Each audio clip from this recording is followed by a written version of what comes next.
From the early years of gaming to now, what are some of the best advancements that you have seen in video games? I've got my favorites on tap. Let's pour a pint and reminisce.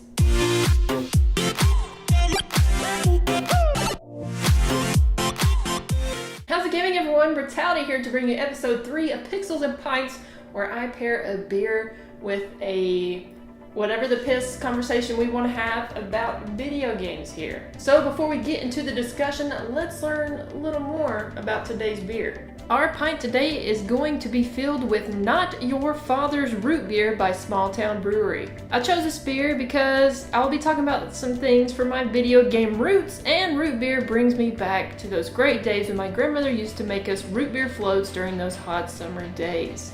This is also a great choice for those that don't really like the taste of beer, or maybe have just started drinking beer and you're still on your little fruity phase like I was when I first started drinking. You can't even really taste the alcohol in it. It's great because it's just root beer flavor. So if you like root beer, this is all you, son. There are, of course, a ton of upgrades and advancements that we have seen throughout history, but I don't want this video to be an hour long.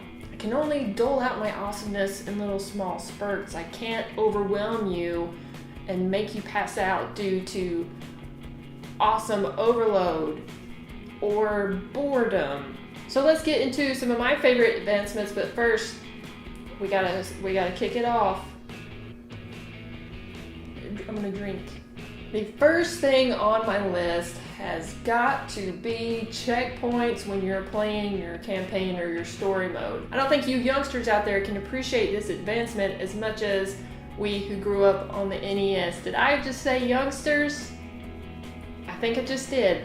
Let me tell you about that time I walked to school barefoot in the snow. Anyway, nothing was more frustrating than losing all your lives that you had banked up in the game and then having to start over again, all the way over to level 1. If that wouldn't have caused you to rage quit right then, it would have warranted a cooldown time for you to walk around and gather your thoughts and get motivated and not want to break anything. Next up, and it kind of goes with it, is the oh so convenient autosave feature. I remember back in the good old days of PlayStation 1, you had to actually pause the game, say save my game here, and then put it on this little memory card with the memory of a small bird.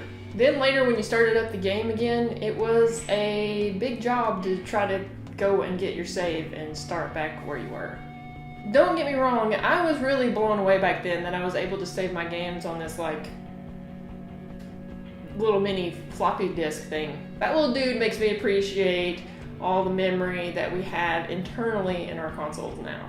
I also appreciate the evolution of the controller. Now I know this is not an in-game thing, but I can do what I want, so pew on you. So I first started playing games on a joystick.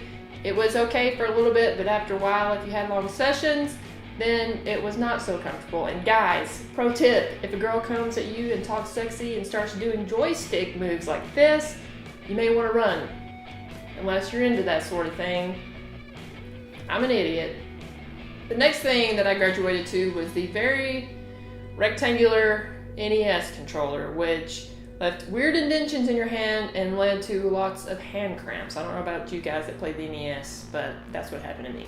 And then slowly you saw companies starting to round their controllers a little bit more to help with the comfortability and fit your hands more. Next up is the ability to customize characters in video games. Thank goodness. I thought we had reached the pinnacle when I was in Super Mario Bros. 3 and I could choose between 4 different characters, and I thought that was amazing. But now we can customize characters, not only their clothes, which is awesome and I spend hours doing, but also customizing them, their facial features to look like you, or maybe not look like you, depending on what kind of player you are. Lastly, I want to applaud the progression of multiplayer. If you missed the last video, I talked about how it was incredible to have just 4 players on one screen at the same time. It was like, oh my god. But now millions of us can go and play our favorite games. We can share our gaming moments together and make memories together that's gonna last forever. So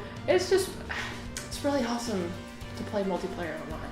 And advancements in how we play multiplayer changes from year to year, so I cannot wait to see what multiplayer is going to look like 5 to 10 years from now. The previous things I listed and many more advancements have allowed us not only more convenient experiences as gamers, but experiences that we are eager to jump into. Things I encountered in my youth in video games are way, way different than what they are today. You know, they don't make games like they used to, but that's all right with me. Now I want to hear from you guys. I want to hear what you think is the best upgrade that has been made in video games. And yes, you can cheat a little and talk about little things outside the game, because I cheat a little and talk about the controller, so you can do it too. And if you missed last week's episode, you can enjoy that wonderful experience of one of my favorite games by clicking on this box right here, or you can click the link down in the description. Currently, in real life, I'm pointing towards my hoo-ha, but my hoo-ha will not be there for you, unfortunately. There will be words in the description. Remember, guys, to game responsibly and drink on. We will see you on that next episode.